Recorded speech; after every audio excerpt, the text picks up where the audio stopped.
እንዲሁም የማስተርስና ዶክትሬት ዲግሪያቸውን በአዲስ አበባ ዩኒቨርሲቲ ያገኙ ሰው ናቸው። ላለፉት 20 ዓመታት በአዲስ አበባ ዩኒቨርሲቲ የተፈጥሮ ሳይንስ ኮሌጅ ስነ ምህዳር፣ በተፈጥሮ ሀብት ጥበቃና አስተዳደር፣ በዱር እንስሳት ጥበቃ እንዲሁም በብዝሃ ሕይወት የሐይቅ ውስጥ ደቂቅ እጽዋትንና ምርምር ያደረጉ ታላቅ ሰው ናቸው። እንዲሁም በማስተማር ሙያ ላይ በፕሮፌሰርነት ማዕረግ ሀገራቸውን በማገልገል ላይ ያሉ አንጋፋ የሀገር ባለውለታ ሰው ናቸው። ዶክተር ሀብቴ ጀቢሳ በአሜሪካን ሀገር በማይክሮ አልጌ ማባዛትና ጥራት ጥበቃ ዋና ተመራማሪ ሆነው ሰርተዋል።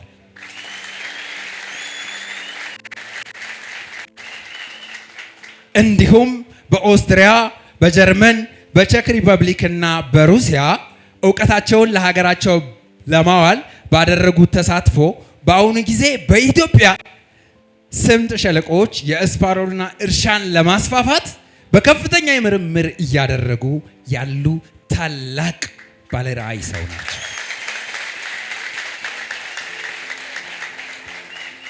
ከዚህም በመቀጠል are you ready? ከዚህም በመቀጠል ቀንጨራነትንና ድህነትን ለማጥፋት የሚያግዝ የአእምሮ ምግብ የሆነ ቀንጨራነት በኢትዮጵያ የሚል መጽሐፍን ለዓለምም ለሀገርም አበርክተዋል።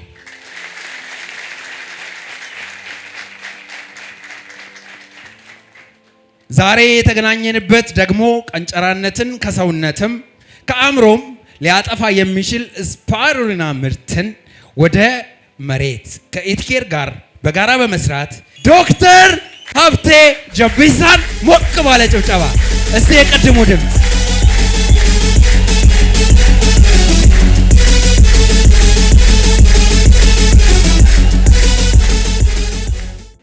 በጣም አመሰግናለሁ። በእውነቱ ከሚገባኝ በላይ ነው። እጅግ አመሰግናለሁ። የተባለው ነገር ሁሉም እውነት ነው። ተናጋሪው ሲያስተዋውቀኝ የተናገረው በሙሉ እውነት ነውና ከሲቪ ያነበበው ነው የተናገረው። ሲቪ ነበረኝና ቅድም ሲነግራቸው ነበረ ስለ በሚሰራበት ፋብሪካ ሜዳ ነው። ፋብሪካው በጣም ሰፊ ሜዳ ነውና ሁልጊዜም ቤት ውስጥ ነው የምንውለው። ወደዛም ስንወጣ ቤት ነው፣ ወደዚህም ስንወጣ ቤት ነው።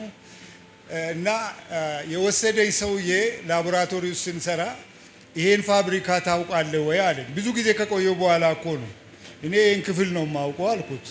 እና ቆይ ወደ ተራራ ላይ ወስዳለሁ አለ።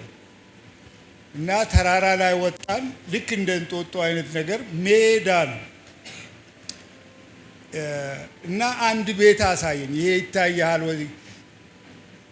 እንደዚህ እንደ ስላይድ የተጠቀጠቁ ከዚህ የትና የት ነው። እና ይሄ ነጫጩ መኪና አለ ያለም ዝግ መኪና ተዘግቶ እንደዚህ ገብቶ አለ። እነዚህ መኪናዎች ምን እየሰሩ ናቸው አለ። አላውቅም አልኩት። አልጌ እየጫኑ ነው ወደ ዓለም ሁሉ። አንተ የምታመርተው ላቦራቶሪ ውስጥ የምናመርተው እሱን እየጫንም ነው አሉ። ስንት ኪሎ ግራም፣ ስንት ሺህ ኪሎ ግራም፣ ቶን ነው፣ በቶን ነው። እንግዲህ በጣም ረጃጅም መኪና ነው።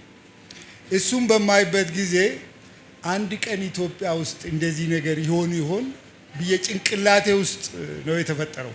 መቼ ነው አንድ ቀን እኛ በእኛ አገር በቀል የሆነች ስፓሩሊና ኢትዮጵያ ውስጥ እያለች እነሱ እንዳውም መርዝ ነው ተብሎ የሚጠረጠር አፍኖዞመኖን የሚባል እሱን ነው እንትን የሚሉት። እና ስለ ስፓሩሊና ብዙ ጊዜ ነው ግን ኢትዮጵያ ውስጥ ለማምረት አቅቶን ነው የወጣ ነው። ትተን በቃ ተቀጥረን ወደ ውጭ ወጣን። የኔም አድቫይዘር የነበሩ ሌሎችም በሙሉ ስለ አልጌ የሚያውቁ አገሪቷን ለቆ ጠፉ። በኋላ መጨረሻ ላይ ነው የመጣውና ተስፋ አልቆረጥኩም። ግን ጊዜ እስኪደርስ ድረስ ጠበቁ። ላቦራቶሪ ውስጥ እየሰራው ጊዜ እስኪደርስ ድረስ ጠበቅኩኝ። ጊዜው ደረሰ። የሚገርመው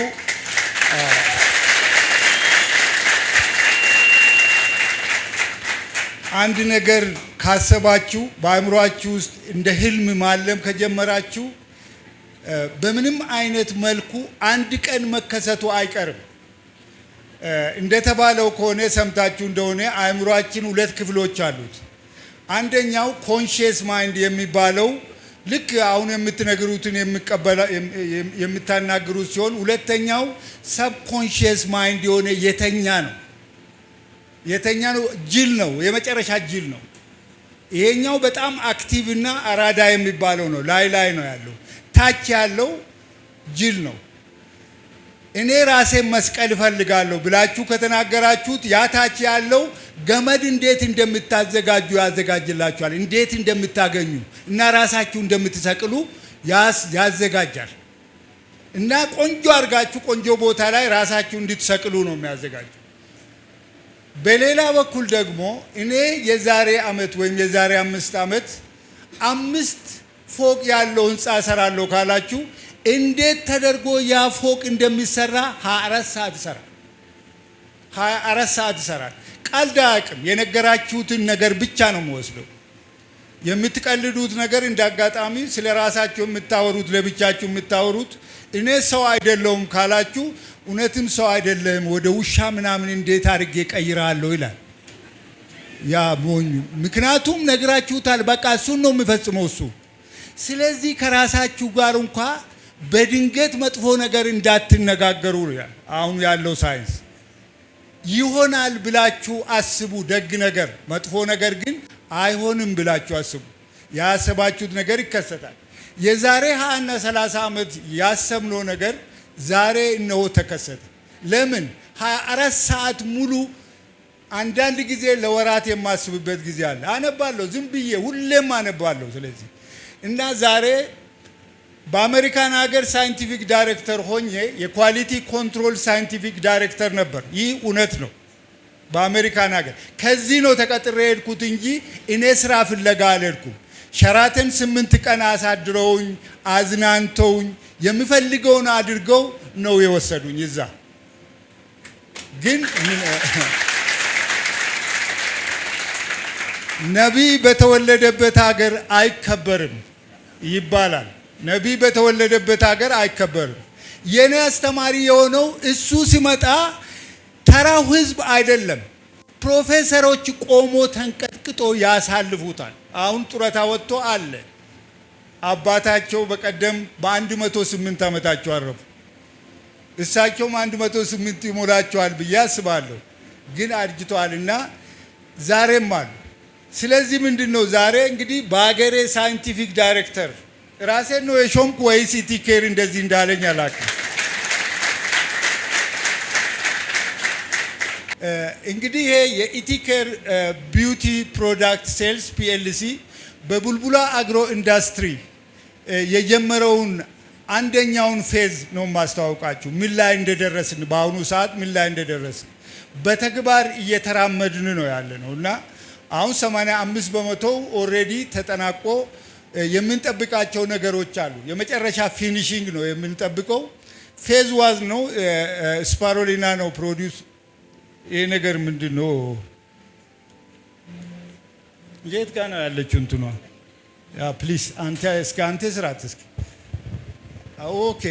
ስለዚህ ኢቲኬር በ2017 አካባቢ ነው ከአቶ ማቴዎስ ጋራ የተገናኘ ነው እና ተገናኝተን ስለዚህ ጉዳይ ዝም ብለን አወራን።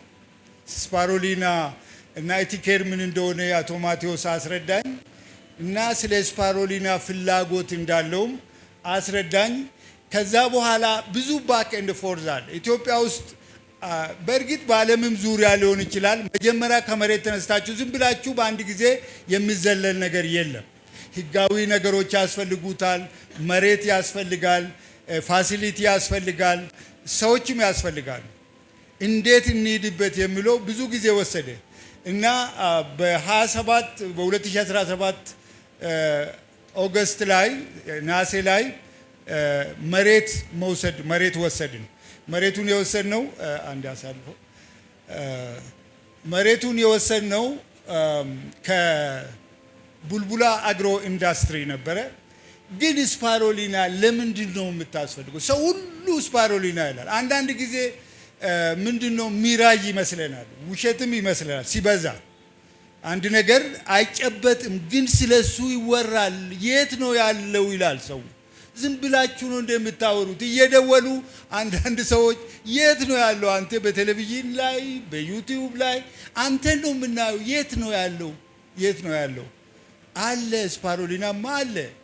እና ለምንድን ነው ግን ስፓሮሊና ያው እንደምናውቀው ፕሮቲን ከ65 እስከ 75 ከመቶ አለው ዱቄቱም እያንዳንዷ ሴል ውስጥ ያ ነው። ፕሮቲን ደግሞ ለሰውነታችን ዋነኛ የግንባታ በቃ የምንኖርበት እንትን ነው። ፕሮቲን ሴሎቻችን ሲጎዱ የሚገነቡት አጥንት፣ ጡንቻ ምን በሙሉ ያለን ይሄ የምታየው ፊዚካሊ ካርቦን እና ፕሮቲን ነው በአጠቃላይ ማለት ይቻላል።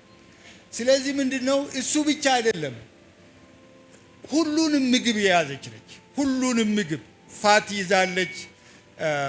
ምንድነው ካርቦሃይድሬት ይዛለች። ካርቦሃይድሬት ደግሞ ካርቦን ሶርስ ነው። ሚነራል ይዛለች፣ ቫይታሚኖችን ይዛለች፣ ሁሉንም ነገር ይዛለች። ለዚህ ነው ዓለም በአንድ ጊዜ ነው የገባበት። ግን ሁሌም እንደምታውቁት የተማረው ህዝብ ነው የሚያነሳው። ደቡብ ኮሪያ ሄድኩና ቅርብ ጊዜ ከ1-2 ዓመት በፊት አንድ ፕሮፌሰር ና ብሎ ከተማ ወጣኝ እና ተራራ ላይ አቁሞ ይህን ጫካ ታያለ ወይ አለ። አዎ አልኩት። የኔ ነው አለ። እንዴት የሁሉ ጫካ ያንተ ይሆናል? እኮ ሀገር ነው ሲል ከአያቶቻችን ከቅድመ አያቶቻችን የተላለፈ ርስት ነው አለ። መሬት የግል ነው ወይ ሲል አዎ መሬት የግል ነው፣ እዚህ ይተላለፋል አለ። እዚህ ላይ ነው የምንለያየው አልኩና እኛ ጋር መሬት የግል የለም ሲለው በጣም ገረመው። እና እናንተ እንዴት ነው ከ50 ዓመት በፊት ድሃ ነበራችሁ? የኢትዮጵያ ወታደሮችም እዚህ መጥቶ ነበረ። እነሱ ከናንተ ሰዎች በእጥፍ ይበልጣሉ፣ በረጃጅምና ግዙፍ ነበሩ። እንዴት እንደዚህ በአንድ ጊዜ ሀብታም ሆናችሁ አልኩ። እኛ ምንም ነገር የለንም አለ። አሳ ባህርና የምታዩ አሸዋ ነው አለ። ምንድነው ታዲያ ምስጢራችሁ ሲል ህዝባችን የተማረ ነበር አለ። ህዝባችን በጣም የተማረ ነበር። ኢትዮጵያ ያልተማረ ህዝብ ስንት ፐርሰንት ነው? ከመቶ ስንት ነው? አታነቡም እንዴ? 51 ከመቶ በጣት ይፈርማል። 51 ከመቶ። ሌላኛው ደግሞ ሌላ ፐርሰንት ደግሞ ስንት እንደሆነ ያላቅም የ6ኛ ክፍል ብቻ ያነባል። አሁን ይቅር በለንና ዩኒቨርሲቲ የገባውም ብዙ አነብም ችሎ አነብም። አው ካስተማር ነው በኋላ ነገርየዋ ትሄዳለች፣ የለችም። ደብተሩንም እዛው ጥሎ ሄዳል። ሁሉ ነገር እዛው ጥሎ ነው የሚሄደው። እንግዲህ ትልቁ ነገር ምንድነው? እዚህ ያልተማረ ህዝብ መካከል የዚህ አይነት ነገር ፕሮቲን አለ ምን አለ ብትሉ አቦ ከበሬ ቁርጥ ይበልጣል እንደ ምን ትንጫጫለ ይላል። በሬ አለ አይደል? ያረር በሬ አለ እዛ። ምን ወተትም በሽ ነው ይላል። በእርግጥ ወተት የለም አሁን። እንቁላልም ወደ 25 ብር እየሄደች ነው። እንቁላሉም እንቁላል አይደለም፣ የሆነ ነገር ነው።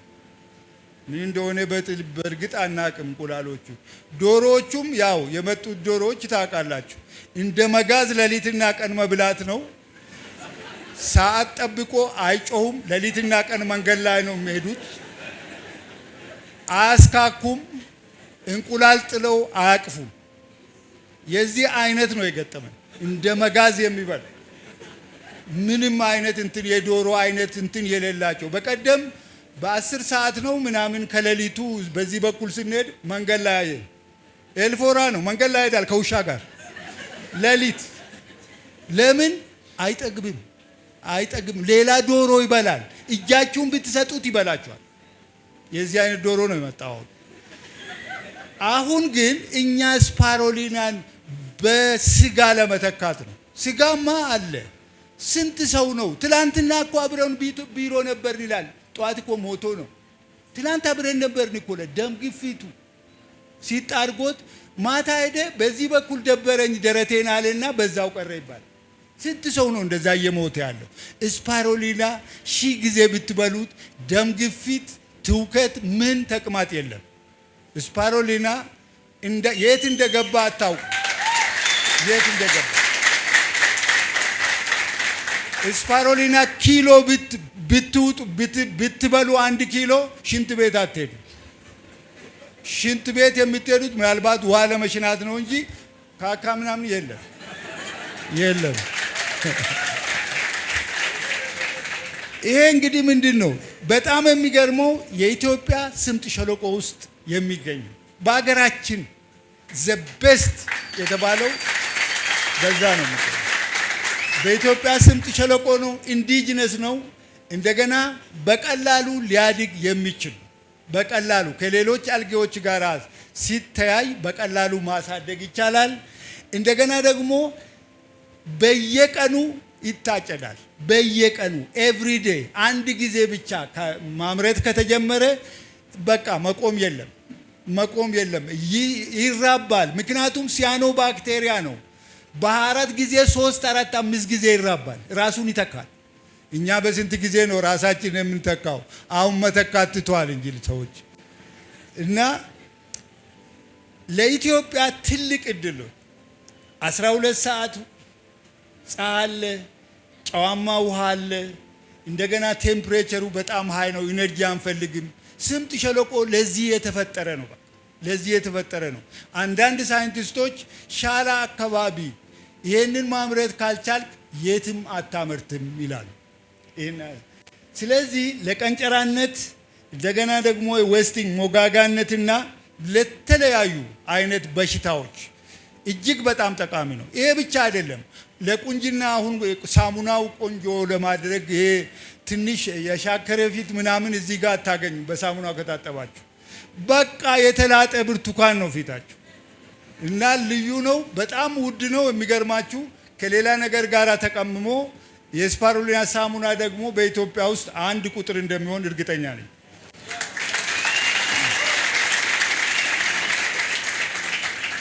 እሱ ብቻ አይደለም። የሸመገለ ሰው ምግብ መብላት እንደ ስራ ይቆጥራል። ስንሸመግል ምግቡ ስራ ይሆንብናል። መብላቱ ራሱ ማኘኩ። የኢትዮጵያ ምግብ ደግሞ የበሬ ምናምን በቃ ይታኘካል። ከዛ በኋላ የሆነ ነገር ይወጣዋል። ከዛ መጨረሻ ላይ ስጋው ማስቲካ ይወጣዋል በአፋችሁ ውስጥ ማለት ነው። አሁን ግን ከሀረር የሚመጡት እንደ በሶ የሚሆን ነገር አለ። በምን እንደተሰሩ አላውቅም። በሶ የሆነ ደግሞ በሬ ተፈጥሯል። እንደ በሶ ስጋው በሶ የሆነ በቃ እና ይሄ ምንድን ነው? ስፓሮሊናን በተለያየ መልኩ መጠቀም ይቻላል።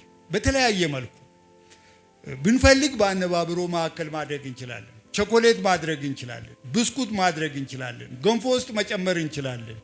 እንደ ለስላሳ አድርገን የተለያዩ ነገሮችን ጨምረን ቢቨሬጅ ማድረግ እንችላለን። እንደገና ዱቄቷን እንደ ሳቼት አድርገን ማንም ሰው በሻይ ውስጥ እየጨመረ በወተት ውስጥ እየጨመረ በውሃ ውስጥ እየጨመረ እንዲጠጣ ማድረግ ይቻላል። የፉድ ዴቨሎፕመንቱ ኑትሪሽን ዴቨሎፕመንት ደግሞ ራሱን የቻለ አንድ ማዕት ስራ የሚከፍት ነው የሚሆነው። ሌላ እድል አንድ አሳልፍ። ይሄ ነገር መቼ የት እንደተገኘ ታውቃላችሁ? ምዕራብ አፍሪካ ነው የተገኘው።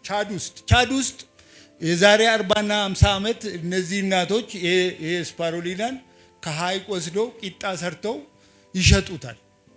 በሚሸጡበት ጊዜ ያው ወታደራል አንድ የፈረንሳይ ጄኔራል ገበያውን መሬት ላይ ያለውን እያየ ይሄዳል እና አረንጓዴ ቂጣ አየና ይሄ ምንድነው ብሎ ጠየቃቸው። ድሄ ነው አሉት። ድሄ ምንድነው ብሎ ጠየቀ።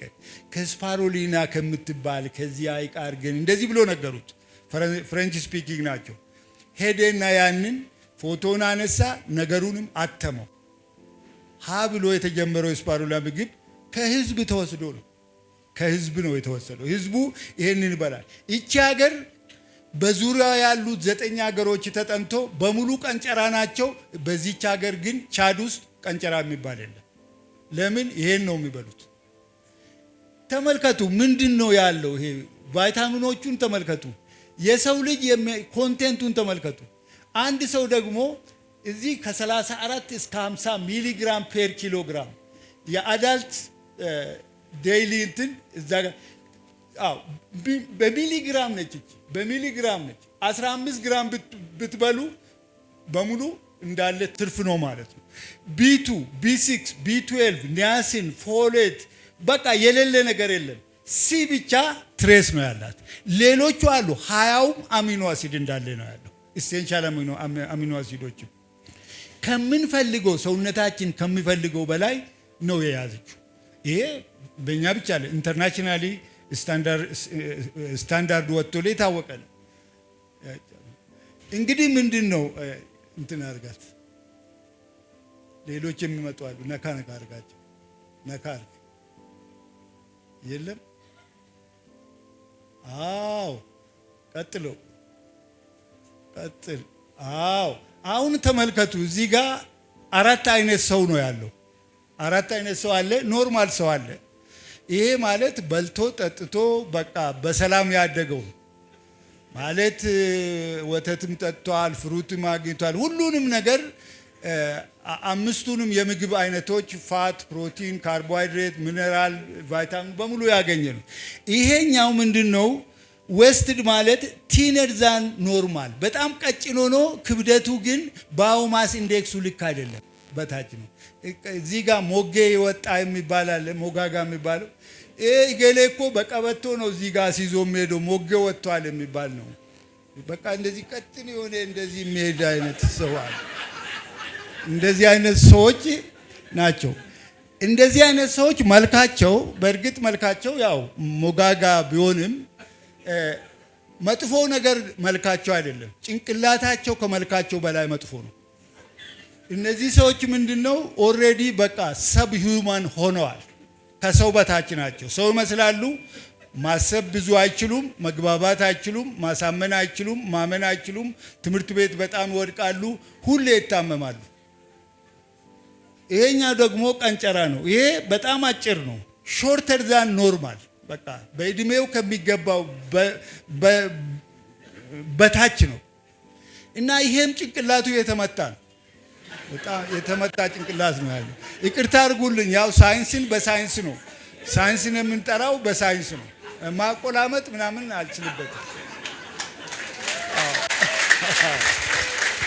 አልችልበትም።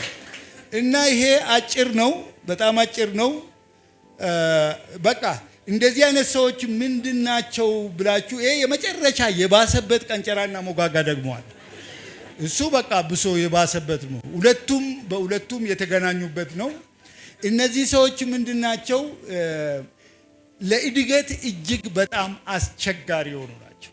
በቀልድ ምናምን ሳይሆን ለሀገር እድገት፣ ለህብረተሰባዊ ግንኙነት፣ ለቤተሰብ ራሱ አብሮ ለመኖር አብሮ ለመስራት እጅግ በጣም አደገኛ ናቸው። ሰው አይደሉም እንዳትሉ ሰው ናቸው። ይለብሳሉ፣ ይበላሉ፣ ይናገራሉ፣ ግን ሰብ ሂውማን ናቸው። አእምሯቸው ከሰው በታች ሆነዋል። ከምግብ የተነሳ በዘር የሚመጣ አይደለም። ግን አሁን ወደ ዘር እየተላለፈ ነው፣ ጄኔቲካሊ እየተላለፈ መሆኑን ጥናቶች ያመለክታሉ። እንግዲህ ይሄ ምንድን ነው?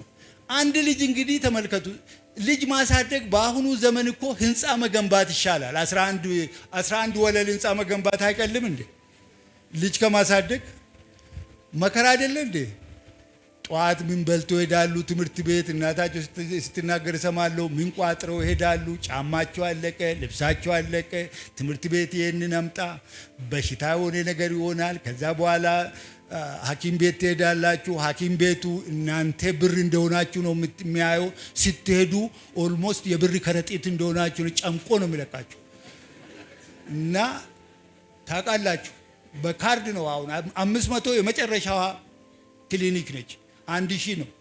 ስትወጡ እቁብ የወጣላችሁ ነው የሚመስለው። እንትኑ የእቁብ ይሁን አንዳንድ ጊዜ ደግሞ የሚገርማችሁ ነገር ማጋነን ይሆናል እንጂ ምንድነው የሚባለው? ይሄ የፋይዳ ቁጥር የሚመስል ገንዘብ ያመጣሉ። እና ይሄን ነው እንግዲህ እኛ ለመዋጋት የተነሳ ነው። በአሁኑ ሰዓት የሰቆጣ ዲክሌሬሽን አለ። ዋና ዓላማው የህዝብን የኑሮ ደረጃ ከፍ በማድረግ ይሄንን ማጥፋት ይቻላል። ኢትዮጵያ ያው መንግስት ሁሉ ነገር ሳይንስ በዚህ እድሜ ያለው እናንተ ትንሽ ወደዚህ ናችሁ መሰለኝ በ1990ዎቹ የተወለዱ 67 ከመቶ መንገድ ላይ የሚሄዱ ሰዎች ቀንጨራዎች እንደሆኑ በኢትዮጵያ ውስጥ ተረጋግጧል። ለዚህ ነው አደገኛ የሆነው። እኛ ሀገር እኮ ህዝቡ ሃይማኖተኛ ነው። ሌላው ሙስሊም ነው፣ ሌላው ክርስቲያን ኦርቶዶክስ ነው፣ ሌላው ፕሮቴስታንት ነው፣ ሌላው ሙስሊም ነው። ሁሉ ነገር ሃይማኖተኛ ነው አይደለም? ኢትዮጵያ ውስጥ ሚሊዮን ብር መንገድ ላይ ብታስቀምጡ ይሄንን ሁሉ ተናግሬ እንዴት ሊጠፋ ይችላል? እንዴት ነው የሚጠፋ? ሁሉም ሃይማኖተኛ እኮ ነው። ሃይማኖት የሌለው እዚህ ውስጥ አለ? እግዚአብሔር በእውነት የለም የሚል አለ እዚህ ውስጥ አለ? ኤቲስት የለም። ግን እዚህ ውስጥ አንድ 100 ብር ብጥል የሚሰጠኝ ሰው አለ? ከመቶ ስንት ነው ቢሆን? ወይም 1000 ብር ብጥል ከመቶ ስንት ሰው ነው ያለው? ራሳችሁን ይወቁት። ሌባ ናችሁ ማለት አይደለም። ነገር ግን አዲስ አበባ ውስጥ እኔ ይሄንን ያወቅኩት መኪና መንዳት ሲጀምር ነውና መኪና መገዛውት ቅርብ ጊዜ ነው። ለምን ልጆቼ ቀንጨራ ይሆናሉ ብዬ ስለማምን ጫማ መቀየር ተስኖኝ ነበር። እና መኪና እየነዳችሁ በሚትሄዱበት ጊዜ ትልቁ ሰውዬ ፒፕ ሲታረጉት የመሃል ጣቱን አውጥቶ እናትክን ምናምን ብሏል። በዛው እኔ መሪ መልቀቅ ነው የሚቀረኝ። በቃ በማፈር ክንቹላለሁ። ችበታለሁ እኮ ትልቁ ሰውዬ እኮ ነው እንዲህ የሚለው። ወጣቱ እንዳውም ደህና ነው። ትልልቆቹ ማከል ላይ ያሉት መኪና እንትን አድርጎ በቃ ስንት ሰው እኮ በሽጉጥ ተገዳለዋል። በመኪና በሽጉጥ። እና ይሄ ጤነኛ ነው ወይ? ይህ ህብረተሰብ ጤነኛ ነው እንዲሚሳደብ? በጣም ስድብ ትሰማላችሁ። ህፃናት እናት ምላ የሆነ የሚያነቡት ነገር አለ። የስድብ አንቀጽ ነው የሚያነቡት ቀኑን ሙሉ ሲያነቡ የሚውሉት። ጤና ችግሩ እዚህ ጋር ነው ያለው፣ እዚህ ጋር ነው ያለው። ምክንያቱም እኛ በየቀኑ የሚከሰትብን የምንናገረው ነገር ነው። የሚከሰትልንም የምናነበው ጠዋት ተነስታችሁ የምታስቡት ነገር ቀኑን ሁሉ ወይ ይከሰትላችኋል ወይ ይከሰትባችኋል። ከሁለት አንዱ ነው።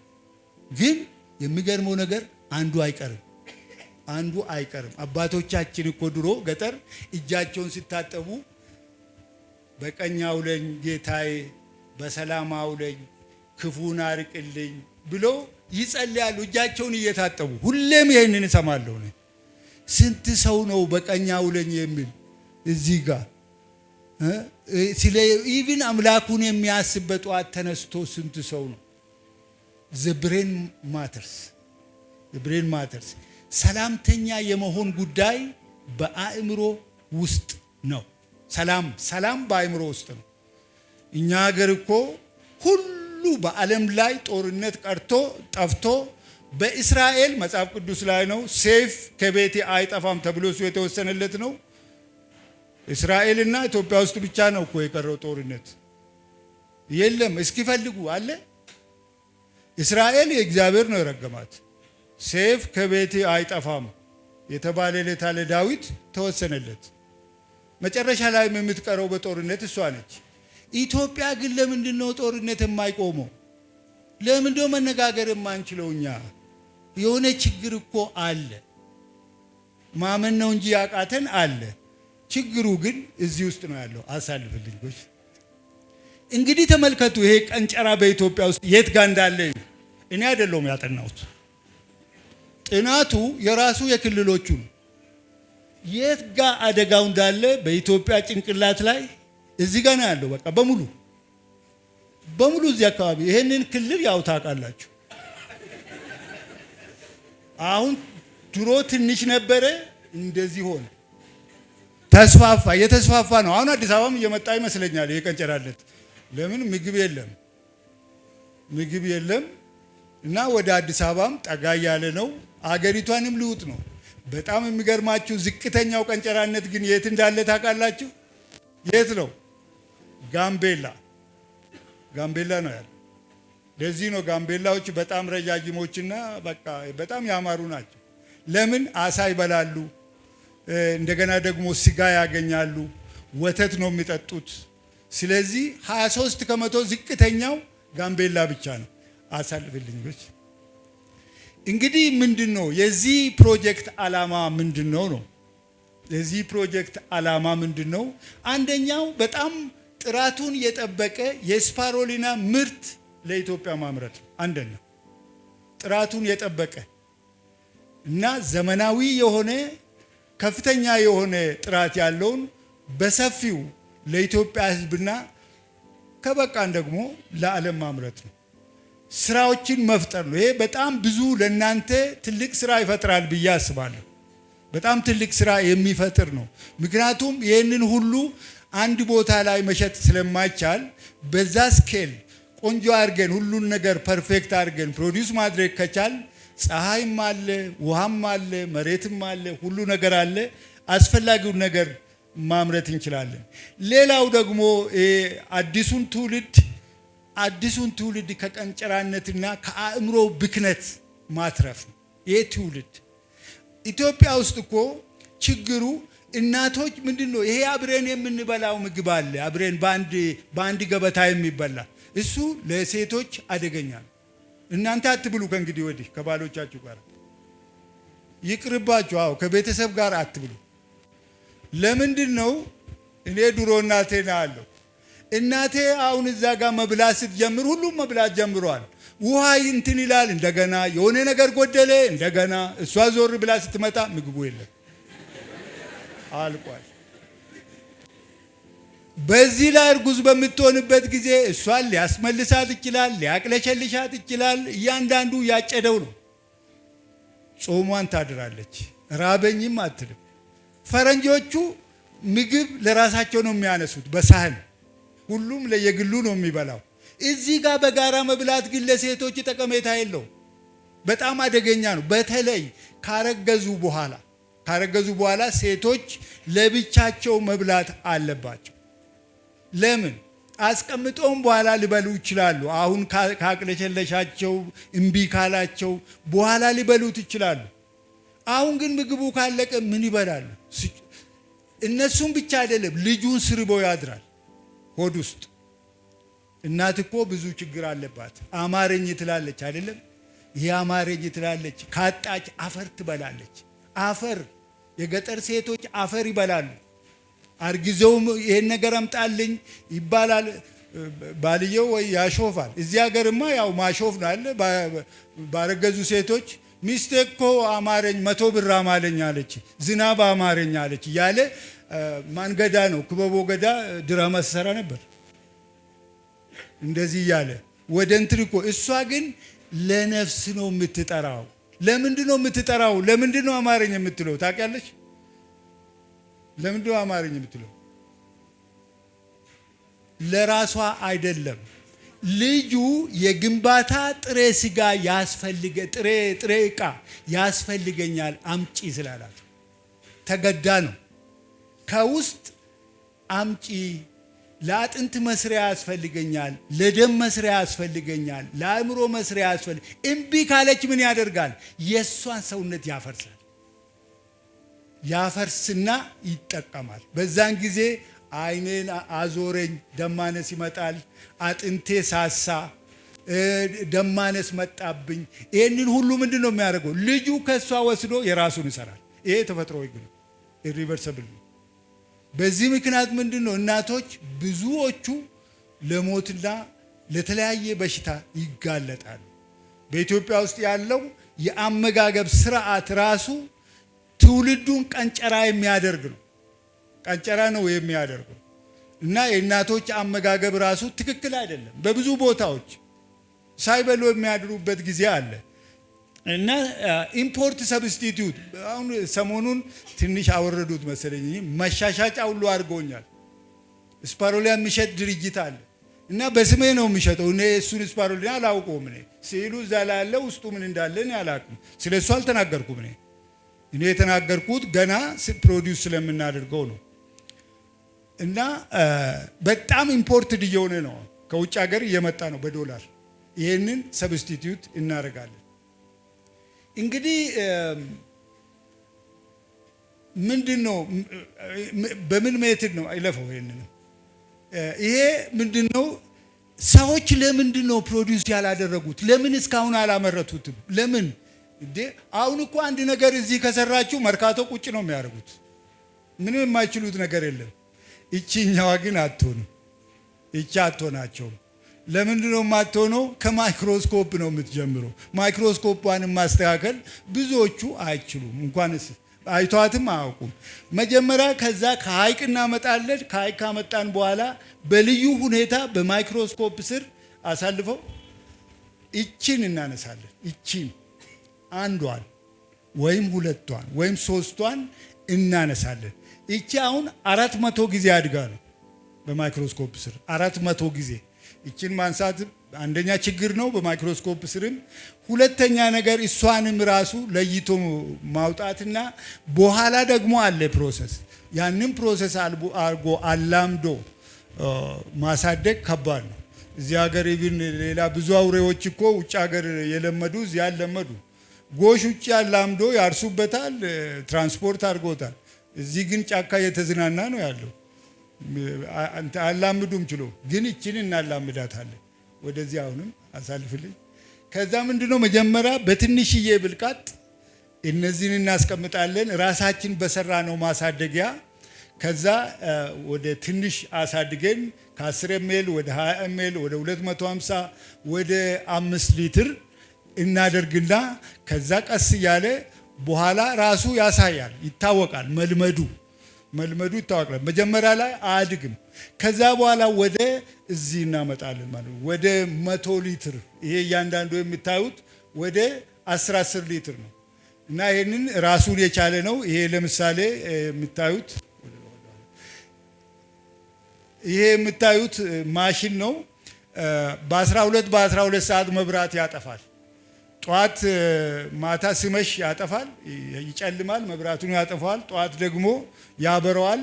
ቴምፕሬቸርም ይቆጣጠራል። በ30 ላይ ካደረግን 30 ላይ ነው። ስለዚህ እዚህ ውስጥ ማዋል ማደር አስፈልገንም ማለት ነው። አውቶሜትድ ነው።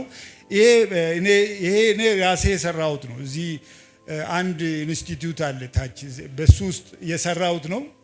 አሳልፍልኝ እና ከዛ በኋላ እንግዲህ በቡልቡላ አግሮ ኢንዱስትሪ ውስጥ ሰፋ ባለ መልኩ አሁን ዲዛይን አድርገን ሌላ በአዳሚት ሁሉ 55 ሜትር ላይ ሰርተን አይተናል እንደሚቻል። ይሄኛው የቡልቡላ አግሮ ኢንዱስትሪ ኦሮሚያ ኢንተግሬትድ አግሮ ኢንዱስትሪ ነው። 271 ሄክታር ነው ያለው። 271 ሄክታር በጣም ሰፊ ግቢ ነው። በዚህ ውስጥ ነው እኛ 1.5 ሄክታር የተሰጠን። ፈልገን ነው እንጂ ብዙ መውሰድ እንችል ነበረ። ግን መጀመሪያ በፌዝ 1 በዚህ እንሰራና ቀጥሎ ደግሞ እንሄዳለን። ፕሊዝ ይሄ መጀመሪያ እንትናችንን ስንወስድ ነው። መሬቱን ስንወስድ እንደዚህ አይነት አቧራ ነው። ብዙ ሰዎች አያውቁትም መሬቱን። እዚህ አሁን አዳሚት ሁሉ ውስጥ 1200 ካሬ መሬት ተሰጥቶኝ ነበር። ዛሬ እየሄዱ ሰዎች ቲክቶክ ይሰሩበት ጀመረ። አሁን አየሁት እኮ ቲክቶክ ይሰሩበት ነበር። ምንድነው የሆነው? እነሱ አላዩትም፣ ግን እጄ ተቆራርጦ ነው። ይሄንን ፓፓያ፣ ሙዝ፣ አቮካዶ ምን ያልተተከለበት ነገር የለም እና 12 አይነት ሌሎች እንትን ያሉበት። አሁን ሲደርስ ሰዎች ሄዶ ቲክቶክ ይሰሩበታል ይላሉ። ራሴ ሰራው ለማለት ይሁን እኔ አላቅም፣ ግን መሬቱ ይሄን ይመስል ነበር። የኛ መሬት ይሄ ነው። አሁን እኛ በዚህ ላይ ብቻ ነው ጀመርነው። ይሄ ወደ 300 ካሬ ይሆናል እያንዳንዱ። ውሃው ብቻ ወደ 300 ካሬ ነው። እኔ እዛ 55 ካሬ ላይ ነው የሰራሁት። በኋላ ግን ቀስ በቀስ በቅርብ ጊዜ ውስጥ ይሄን በሙሉ ይሄንን እናዳርሳለን ማለት ነው። ቀጥልበት። ይሄ የምታዩቸው ምንድነው? ይሄ የዘበኞች ቤት፣ ላቦራቶሪ፣ እንደገና ቢሮ፣ የተለያዩ ኦፊሶች ናቸው። ኦልሬዲ ግንባታቸው እየተጠናቀቀ ቀለም ብቻ ነው የቀረው። እነዚህ ተሰርቶ አልቋል። አሁን ገንዳው ተሰርቶ አልቋል። ቀጥልበት። ይሄንን ይመስላል ግቢው። በጣም ንጹህ ነው። አሁን በዚሁ አይነት መልክ እየጨረስን ነው ያለነው። ይሄ በእርግጥ ዲዛይኑ ነው። ነገርየዋ ግን ፖንዷ በጣም ስፔሻል ነች። ዝም ብሎ አይደለም። ዝም ብሎ አይደለም። ለዚህም ነው ሰዎች ፌል የሚያደርጉት። ይሄ ዲዛይን በትክክል ዲዛይን ካልሆነ አልጋው አታድግም። ለምን ውሃ ውስጥ ውሃ እንዴት ነው ሐይቁ አንድ ዘፈን አለ ብዙም አላውቅም እንደ ገበቴ ውሃ አይኔ ይዋልላል የሚል ድሮ ታውቃላችሁ። እንደ ሐይቁ ውሃ ነው። ሐይቁ ሁሌም ይንቀሳቀሳል። አታውቁም? ምንድነው የሚያንቀሳቅሰው? ንፋስ ሁሌ ይንቀሳቀሳል። ይሄ መንቀሳቀስ በሐይቁ ውስጥ ላሉት በኢቮሉሽን ዝግመተ ለውጥ መጥቶ የግዴታ ሆኗል። እንደዛ ካልሆነ አድጉ። ስለዚህ ይህንን የሚያንቀሳቅስ እዚህ ጋር ሞተር ይሰራለታል። ሞተሩ ቀስ ብሎ ውሃውን ያንቀሳቅሰዋል ማለት ነው። ቀጥልልኝ። ይሄ የምታዩት በአዳሚት ሁሉ በትክክል ተሰርቶ ከዛ ላይ ታጭዶ አልጌ ያየንበት ነው። ይሄኛው አዳሚት ሁሉ ተመርቆ ይሄ ወደዚህ ከማለፉ በፊት ማለት ነው። አሁን ወደ ንግድ ማህበረሰብ አለፈ ተብሎ በቅርብ ጊዜ ፓርላማ ሄዶ አስተላልፎ ነው ሄደው። ይሄንንም እኔ ዲዛይኑ ሁሉ ነገሩን ከራሴ ነው ያመጣሁት። የሚገርማችሁ ነገር አሜሪካን ሀገር ምንም አይነት ፎቶ መውሰድ አትችሉም። እንደ ሰራተኛ ሆናችሁ ተቀጥራችሁ ፈርማችሁ ነው የምትገቡት። በዚህ ያየሁትን የሰማሁትን ለሶስተኛ ሰው አላስተላልፍም። ባስተላልፍ ይሄ ይድረስብኝ ነው። የአሜሪካ እስር ቤት ገብታችሁ ስቃይና መከራ በልታችሁ በህይወት ከተረፋችሁ ተረፋችሁ፣ አለዛም እዛው ትሞታላችሁ ማለት ነው። ስለዚህ ምንም ነገር ፎቶ አላነሳም። ምንድነው ያደረኩት? በእጅ ነው የሳልኩት። ሁሉን ነገር እዛ የነበረውን በእጄ ነው የሳልኩት። እዚህ ሲመጣ የምሰራው ሰው ጠፋ። 3 ኢንጂነሮች አባርሬ መጨረሻ ላይ አንድ ጡረታ ያወጡ ሰው ያገኝቼ በድሮ ሂሳብ ነው የሰሩት። በድሮ ፊዚክስ የሆነ ሃይድሮሊክ ኢንጂነሪንግ አምጥተው እንደገና እሳቸው በወረቀት ላይ ለማስፈር ቻሉ። አዲሱ ትውልድ እኔ አልችልም አልፈልግም ማለት ለምንድነው? ቃቃም ነው የሆነች አውቶካድ የምትባል ነገር አለች። ቋቋቋቋ ላይ ከመጣች መጣች፣ ካልመጣች ገደል ግቢ ብሎ ይሄዳል። ትዕግስት የሚባል አንዲት ነገር የለችም። አለች ሾርት ከት ነው አይደለም የምትፈልጉት። አሁን በአንድ ጊዜ ሀብታም ለመሆን ለዚህ የመጣችሁት ነው አይደለም? በአንድ ሀብታም ልትሆኑ ነው አይደል? በአንድ ጊዜ። አዎ፣ ግን በአንድ ጊዜ አይደለም። ማቴዎስ እኮ በአንድ ጊዜ አይደለም ሀብታም የሆነው፣ ስንት ዘመን ነው የወሰደበት። እንደዛ ቀስ እያላችሁ በጣም ቶሎም እኮ ከመጣ ይገላችኋል ገንዘቡ። ገንዘቡ ራሱ ደግሞ ትልቅ ነፍሰ ገዳይ ማጅራት መቺ ነው። የማታውቁ ከሆነ አያያዙን ስንት ሰው አልቆበታል፣ ስንት ሰው ያልቅበታል። እና ይሄ እንደዚህ ነው የሚሆነው። ይሄ ሪል ነው። ይሄ ዲዛይን አይደለም። የምታዩት ስፓሮሊና ነች፣ አረንጓዴዋ። ብሉ ግሪን ነች፣ ባይዘው አረንጓዴ አይደለችም። አሳልፎ እስከ አንድ ጊዜ ዱቀቱ እንግዲህ መጨረሻው እንደዚህ ነው የሚሆነው። ይሄ የራሳችን ራሴ በራሴ ፈጭቼ እዚህ ጋር ግን ያ እንትን ያልነው ቤቲን የሚባለው ባው እንደ ኢመርጂንግ ቴክኖሎጂ ኢንስቲትዩት የራሳቸውን ለጥፎበት ነው። ያ አብሬን የሰራ ነው። ፋይናንስ ያደረጉ ሰዎች ናቸው ይሄን ሪሰርች። ይሄን ትመስላለች። የምንጥረው ይችን ለማግኘት ነው። ይችን ለማግኘት እና አመሰግናለሁ። ጥያቄ ካላችሁ ጥያቄ ነው። ምክርም ካላችሁ እርግጠኛ ነኝ አትሳደቡ። እና ካለ ያው እቀበላለሁ። እሺ ፕሊዝ።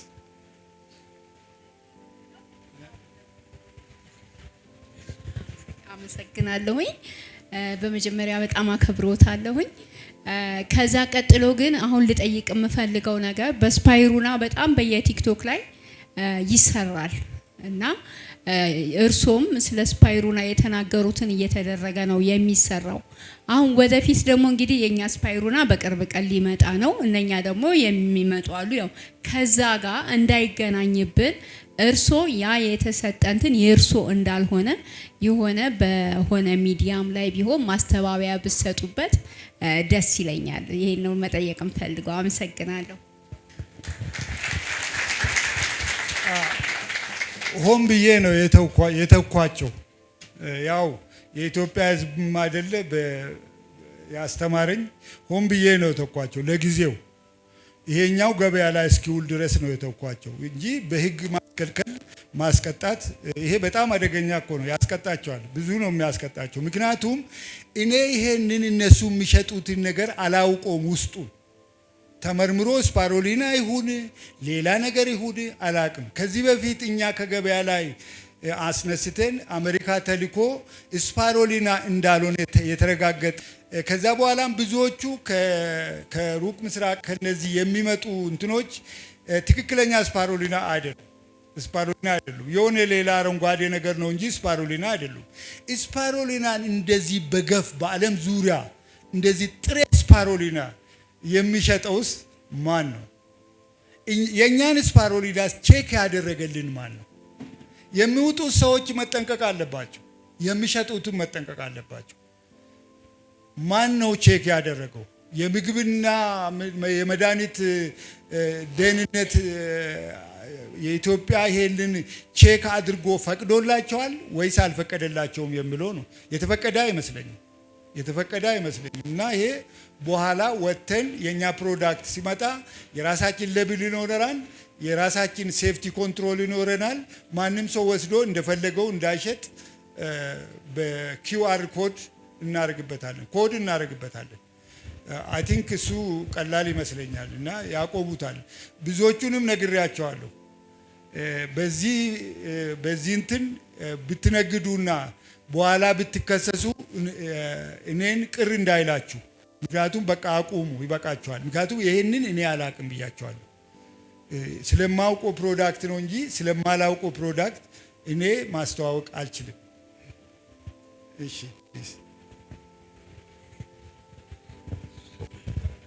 አመሰግናለሁ ዶክተር። ያው ህልሞት የዘመናት ህልሞ እንዲህ ሆኖ ነው ስላየው በጣም ደስ ብሎናል። አንዴ ለዶክተር ሀብቴ ደብለቅ አድርጉላችሁ። ታንኪዩ በጣም ባለፈው ጌት ፋም ሆቴል ከኢቢአይ የኢትዮጵያ ብዝሃተ ህይወት ኢንስቲትዩት ጋር ተፈራርመናል። ከኢቲኬር ጋር አብረው ለመስራት ፕሮጀክቱ አሁን ምን ላይ ነው የሚገኘው? በስንት ጊዜ እኛ እጅ መግባት ይችላል? ኦፍ ኮርስ ያሉት ባክ ኤንድ ፎርስ የተለያዩ ጉዳዮች ቢኖሩም በስንት ጊዜ ውስጥ ተጠናቀው ፕሮዳክቱ እኛ እጅ እዚህ የምታዩት ሴልስ ፎርስ እርሶንና ያው እርሶ ጋር የሚሰሩትን ነው እየጠበቀ ያለው ለመሸጥም ለመጠቀምም። ፕሮጀክቱ ምን ላይ ደርሷል? ስንት ጊዜ ይፈጃል ፕሮዳክቱ እኛ ጋር ለመድረስ? አመሰግናለሁ። እንግዲህ ምንድነው አሁን 85% ተጠናቋል ኦሬዲ። እኛ የምንጠብቀው ከፖርቹጋል የሚጫን ላቦራቶሪ አለ። ላቦራቶሪ ነው። ላቦራቶሪው ደግሞ ቀጥታ ሁሉም ነገር በዛ ላብ ውስጥ ያለው ከፖርቹጋል አይገኝም እና የፖርቹጋል ኤጀንታችን ከዓለም ዙሪያ ያሰባስብና በአንድ ኮንቴይነር አድርጎ ይልክልናል። የሚመጣው ደግሞ በጣም የሚገርማችሁ በመርከብ ነው እና የሚመጣውም የኢትዮጵያ መርከብ ደግሞ ፖርቹጋል አይሄድም which is very funny። ስለዚህ ምንድነው በሌላ ሀገር አድርጎ ነው ከፖርቹጋል ወደኛ የሚመጣው። ኦሬዲ ግን እየተጫነ እንደሆነ ተነግሮኛል። እኔ ግን አሁን ምንድነው ላቦራቶሪው መጥቶ እጄ ከደረሰ በኋላ በበነጋው መጀመር ይችላል እና አንድ ጊዜ ላቦራቶሪ ውስጥ ከገባ ለጥቂት ሳምንታት ድረስ እዚህ ያድጋል። አሁን ያያችሁት እስከ ወር ድረስ እዛ ደረጃ ሊደርስ ይችላል። እስከ ወር ድረስ ማለት ነው። ከዛ በኋላ እንግዲህ ወደ ገንዳ ገብቶ ምን ለማለት 3 ወር ምናምን ሊወስድ ይችላል። ትልቁ ነገር ግን ላቦራቶሪው እጃችን መግባቱ ነው። ፕሮጀክቱ ኦሬዲ 85% ተጠናቋል። ገንዳውም ምኑ ሁሉ ነገር ተሰርቷል። ብዙ ነገሮች አሁን የቀሩት ፋይናል ታች ናቸው በቃ እንጂ የቀረ ነገር በጣም ጥቂት ነገር ነው። እዛ ቤት ሁሉ የኔ መኖሪያ ሁሉ ተከራይቷል። የሚገርማችሁ ግቢ ውስጥ እና እዛው ለመኖር ነው በቃ እዛው ለመኖር ማለት ነው። እዛው ለመኖር ኦሬዲ ቤት ተሰርቶ እቃ ሁሉ ደግሞ ተነጋግሮ ምን ብሎ ለመጫን የቤት እቃ ሁሉ ነገር ተዘጋጅቷል እና እኛ ብቻ አይደለንም። የኢትዮጵያ ሕዝብ በጉጉት የሚጠብቀው ነው። የሚገርማችሁ ከየአቅጣጫው ነው የሚጠየቀው። ሌሊት የሚጠይቅ ሰው አለ። ምን ቆርቁሯቸው እንደሆነ ያላቅም። ባለስልጣን አለ፣ ተራ ሰው አለ፣ ነጋዴ አለ፣ ምሁር አለ። የማይጠይቅ የለም። ስፓሮዲና እኛ የት ነው የምናገኘው? በቃ እንፈልጋለን። ህዝባችን እኮ በድሮ ጊዜ ሐኪም ቤት አይሄድም ነበረ። ታውቃላችሁ አይደለም? አዎ ጣሊያን መጥቶ መድኃኒት አዋቂዎችን ቡዳ፣ ጠንቋይ ምን እያለ ካስጨረሰ በኋላ ነው ህዝብ ሐኪም ቤት መሄድ የጀመረው። ቄሶቹ በሙሉ አለቁ መድኃኒት የሚያውቁት። ብዙ መድኃኒቶች ኢትዮጵያ ውስጥ አሉ፣ በጣም ብዙ። ቄሶቹን ጨረሷቸው፣ በሰይፍ እየሰየፉ ጨረሷቸው። መጨረሻ ላይ ማሳረጊያ አቡነ ጴጥሮስን አደረጉ። የቄሶች ማለቅ ማሳረጊያ አቡነ ጴጥሮስን ነው። አትገዙ የተረገማችሁ ነው ብሎ ሞቱ እሳቸው። እነሱ አቡነ ጴጥሮስን ሲገሉ ኢትዮጵያን ገለናል ብሎ ነው ያሰቡት። ኢትዮጵያ አንገቷ ተቆርጧል የሚል ግምት ነው የነበራቸው። ብዙ መድኃኒት የምታዩት ቅጠል በሙሉ እኛ ስለማናውቀው ነው እንጂ ኢትዮጵያ ውስጥ መድኃኒት ነው በሙሉ። ይገርማቸዋል።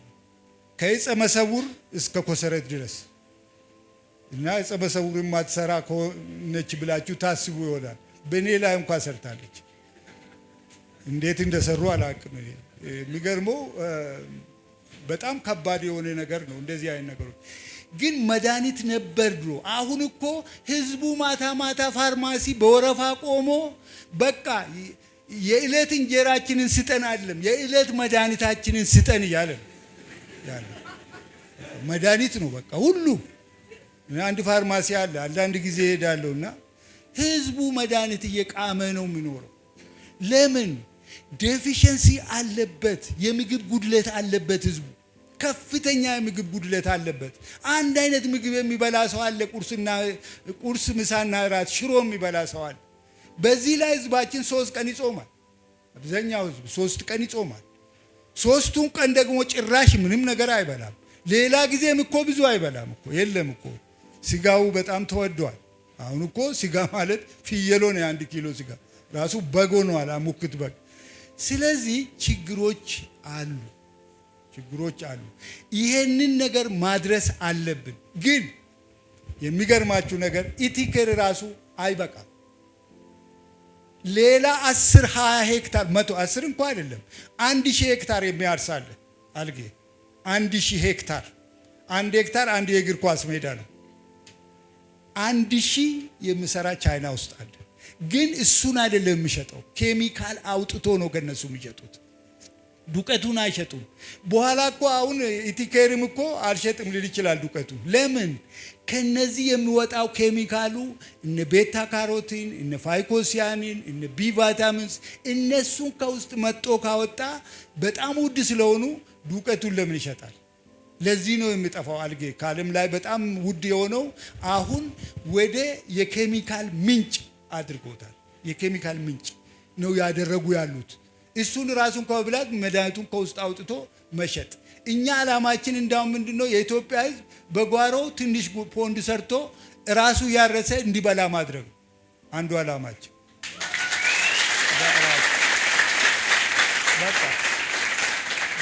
በቤቱ ግቢ ውስጥ 1 ገንዳ እንደዚህ ብትኖር ይበቃዋል። በቃ ለቤተሰቡ 1 ገንዳ እንደዚህ አድርጎ በቃ እናስተምረዋለን። እንዴት ዘር እንሰጠዋለን፣ ማዳበሪያውን እንዴት እንደምሰራ እናስተምረዋለን። ኬሚካሉን ራሱ እዚህ ከመርካቶ ይገዛል፣ ያንን ይቀላቅላል። በቃ ራሱ ያጨደ ለራሱ እንደ ማንኛውም እንደ ጤፍ እንደ ገብስ ሊበላ ይችላል። እና የመጀመሪያው ዓላማችን እንዳውም በማይክሮ አደራጅተን እዛ አካባቢ ያሉትን በእነሱ ለመጀመር ነው። ከዛ በኋላ ቀስ እያልን እያሰፋን ህዝቡ ልክ እንዲበላ። አሁን ኢትዮጵያ ውስጥ አሳ ውድ ነው፣ ከሀይቅና ከእንትን ነው። ቼክ ሪፐብሊክ ሄጄ እያንዳንዱ ገበሬ አሳ አለው ፖንድ። ሄዳችሁ የትኛውን አሳ ልጥበስልኝ ብሎ ይሄንን ጥበስልኝ ባንካሴ እንዲያርጎ እንትን ይላችሁ፣ ከዛ ይጠበስላችኋል፣ ትበላላችሁ። እዚህ አሳ ራሱ እኮ ችግር ነው። አሳ ማምረት አኳቲክ ቺክን የተባለችዋን ማነችስ እቺ ቲላፒያ እኮ በስምጥ ሸለቆ ውስጥ እንደ ጉድ ነው የምትራቡ። ፖንድ ትንሽ አድርጋችሁ በቃ እሱን ራሱ የዛ አይነት ያንን ፖንድ ራሱ አሳ ራሱ በራሱ ማምረት እንዲችል በግቢው ማምረት እንዲችል የማድረግ እቅድ አለኝ፣ ጎን ለጎን ማለት ነው። እና ዋና ቁም ነገሩ ምንድን ነው? እግዚአብሔር ሀገራችንን ሰላም ያርግልን። ይሄ ብቻ ነው።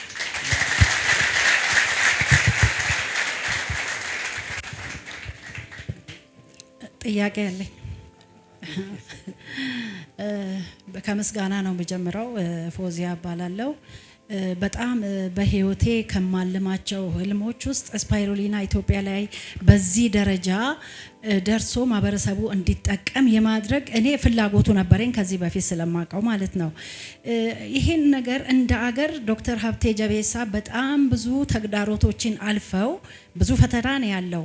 ይሄን እንደ አገር ኢትዮጵያ መጠቀም አለባት በሚል ስራ ሰርተው እዚህ ጋር ማድረሶት በጣም ትልቅ ክብርና ምስጋና ይገባዎታል።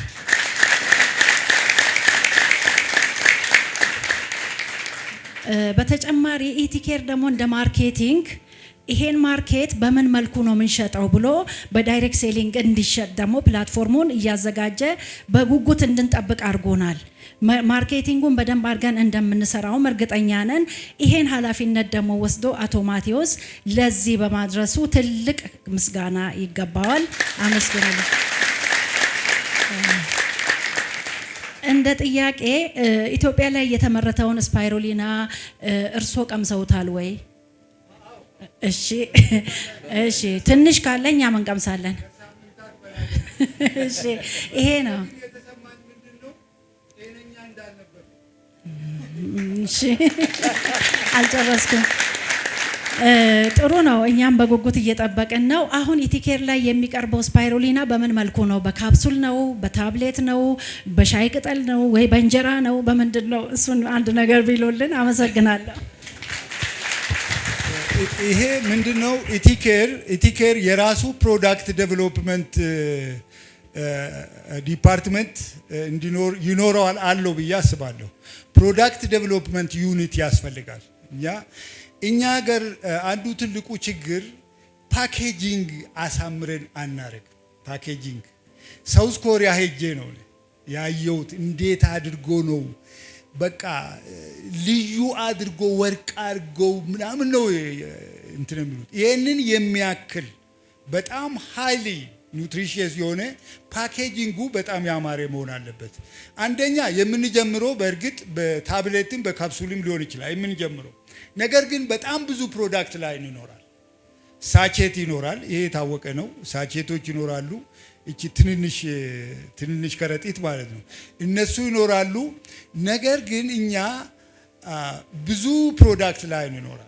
ለምሳሌ ያክል አሁን እኮ አነባብሮ በየቡፌው ጋር አታለው በየኮክቴሉ ጋር አነባብሮ መሀል አሁን የስፓይሩሊና ብትደረግ ብስኩት ውስጥ ቢደረግ ቸኮሌት ቢደረግ ከረሜላ ቢደረግ ምን የማይደረግበት አለ? ቢቨሬጅ ደግሞ ራሱን የቻለ የኢቲኬር ቢቨሬጅ ሊሰራ ይችላል፣ መስራት እንችላለን።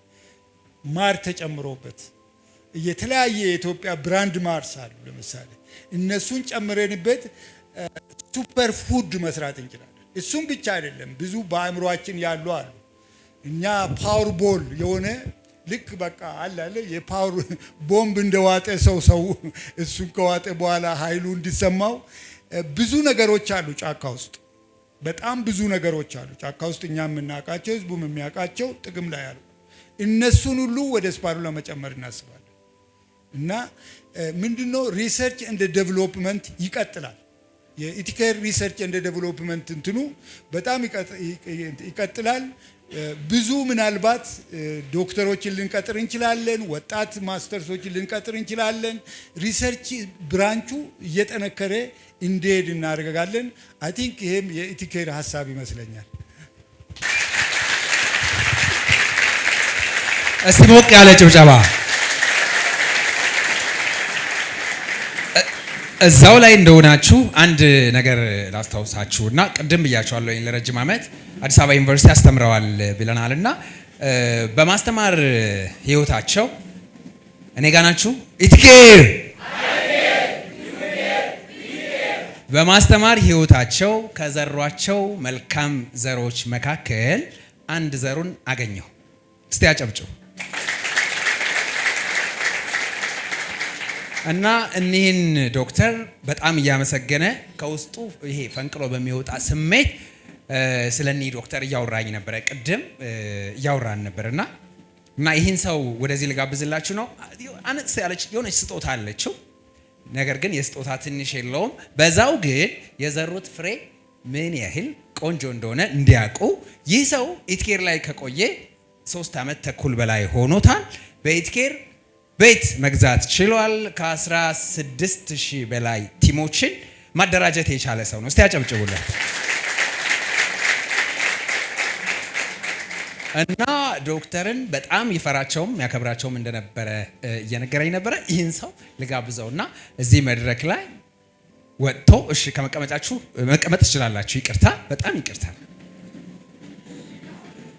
ስለዚህ ይህ ሰው አጠር ባለ መልኩ ምስጋናውን ማቅረብ እንዲችል ወደ መድረክ ልጥራው። በጣም የምንወደው የምናከብረው የኢትኬር ሊድ ቲም ሜምበር፣ ጀግናውን ሊደር፣ ዴዲኬትድ ሊደር፣ በጣም ፔሸንስ ነው። ይህን ሰው ሊደር ካሳሁን ሞሌን ሞቅ ባለ ጭብጨባ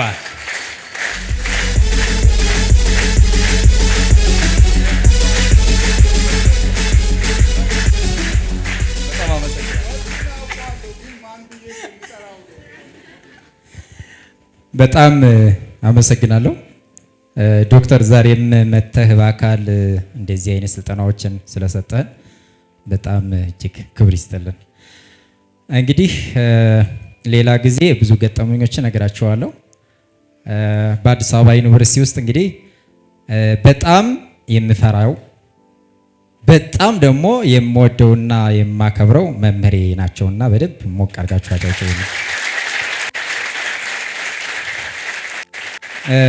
እንግዲህ በሚሰጡን ኮርስ ላይ ማይክሮባዮሎጂ ነበር የሚሰጡንና ምንም ቀልድ የለም። እሳቸው ጋር ምንም ቀልድ የለም። ከገቡ በኋላም መግባት የለምና በጣም በቃ የእሳቸው ፔሪድ ጊዜ ቀድመን ነው የምንገኘው። ሬዲነን ማንቀላፋት የለም። እንደዚህ ጸጉር እንትን ማድረግ በፍጹም የተከለከለ ነበረ በጊዜውና በጣም እጅግ ብዙ ነገሮችን የተማርኩት ከሰው የተማርኩትን ነገር ለ8 ዓመት ያክል አስተምሬ አሁን ደግሞ የራሴን ነገር መቀየር ስላለብኝ ነው ወደዚህ የመጣሁት። በጣም በእጅጉ ኢቲኬርም መሪ ተመራማሪ አድርጎ አሁን ደግሞ ለወደፊት ህልሞችን ላሳካበት ያሰብኩት ኢቲኬር እርስዎን መሪ ተመራማሪ ማድረጉ በእጅጉ ደስተኛ ነኝ በጣም። ስለዚህ በጣም እጅግ አመሰግናለሁ። ያው የምንሰራበት ድርጅት ደግሞ በእጅጉ ከምወዳቸው ምርቶች የመጀመሪያ የተጠቀምኩት ሳልፈራ የተጠቀምኩት ሳላቅ የተጠቀምኩት የመጀመሪያው ምርት ነው። ብዙ ነገሮችንም ለሰውም ሰጥቼ ብዙ አድናቆትን ያገኘውበት ትልቁ ምርታችን ነውና ለርሶ ይሄ ያንሳል፣ ግን ያለኝን ፍቅር ለመግለጽ ያክል ይሄንን በስጦታ አመሰግናለሁ። በጣም አመሰግናለሁ።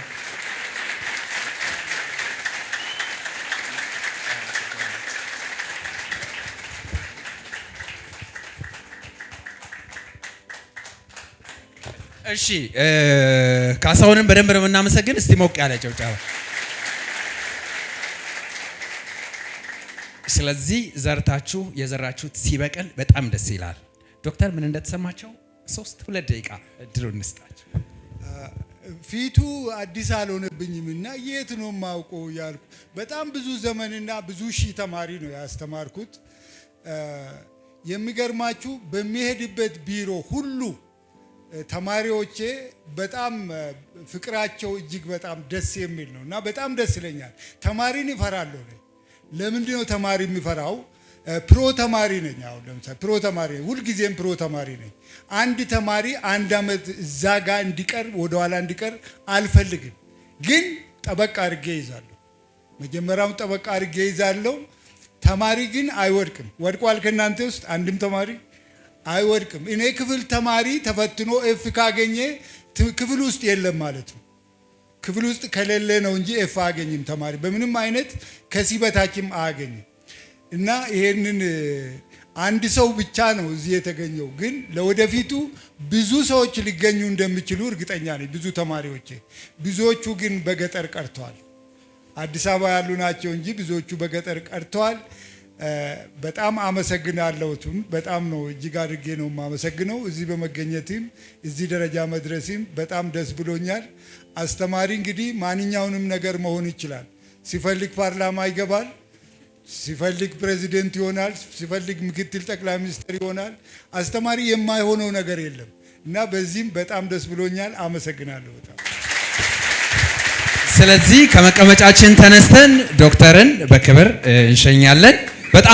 በጣም ደስ በሚል መልኩ የሀገር ባለውለታ ታላቅ እንግዳችንን በጣም እያመሰገንን እንወደውታለን፣ እናከብረውታለን። ከእርሶ ጋር በጤንነት እስከ ጫፍ ድረስ አብረን እንጓዛለን። እስቲ ድምፅ የለውም ሞቅ